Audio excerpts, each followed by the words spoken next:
తాజా 30 జగన్ అంటే ఒక మోనార్క్, ఎవడికి తలవంచడు. సోనియా గాంధీ బెత్తం పట్టుకొని అదిలించినా బెదిరించినా కించెత్తు కూడా తొనకలేదు. దాన్ని కొందరు మొండితనం అన్నారు, మరికొందరు పట్టుదల అని అన్నారు.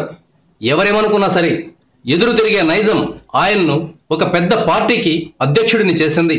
100 ఏళ్లకు పైబడిన చరిత్ర ఉన్న పార్టీని తుడిచిపెట్టేలా చేసింది.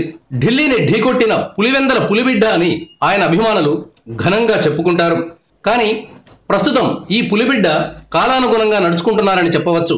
కేంద్రంలోని బీజేపీతో చక్కటి సంబంధాలు నెలకొల్పుకోవడం ద్వారా అధికారంలో ఉన్న చంద్రబాబును ఎదుర్కోవచ్చని జగన్ భావిస్తున్నారు. ఆ నేపథ్యంలోనే మోదీ ప్రతిపాదించిన రాష్ట్రపతి అభ్యర్థి రామ్నాథ్ కోవింద్కు అందరికంటే ముందుగా మద్దతు పలికారు. హైదరాబాద్ వచ్చిన కోవింద్కు పాదాభివందనం చేశారు. జగన్తో పాటు ఆయన కీలక అనుచరుడు విజయసాయిరెడ్డి కూడా కోవింద్ కాళ్లకు నమస్కరించారు. దీన్ని 2 రకాలుగా చూడవచ్చు. కేసుల నుంచి బయటపడడానికి జగన్ ప్రయత్నిస్తున్నారని అనుకోవచ్చు. టీడీపీ వాళ్ళు ఖచ్చితంగా ఇదే మాట చెప్తారు. చాలా కాలంగా టీడీపీ నేతలు మోదీ కాళ్ల మీద పడిన జగన్ అంటూ విమర్శలు చేస్తూ వస్తున్నారు.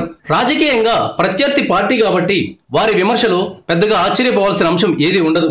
ప్రస్తుతం కోవింద్ కాళ్లకు నమస్కారం చేయడాన్ని దేశానికి కాబోయే ప్రథమ పౌరుడికి ఇచ్చిన గౌరవంలా చెప్పుకోవచ్చు. చూసే కోణాన్ని బట్టి అర్థాన్ని అన్వయించుకోవచ్చు.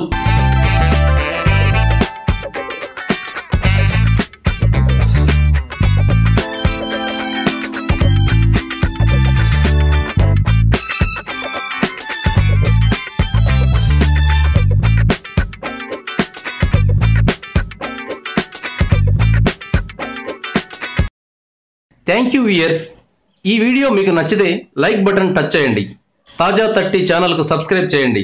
మీ మిత్రులకు షేర్ చేయండి.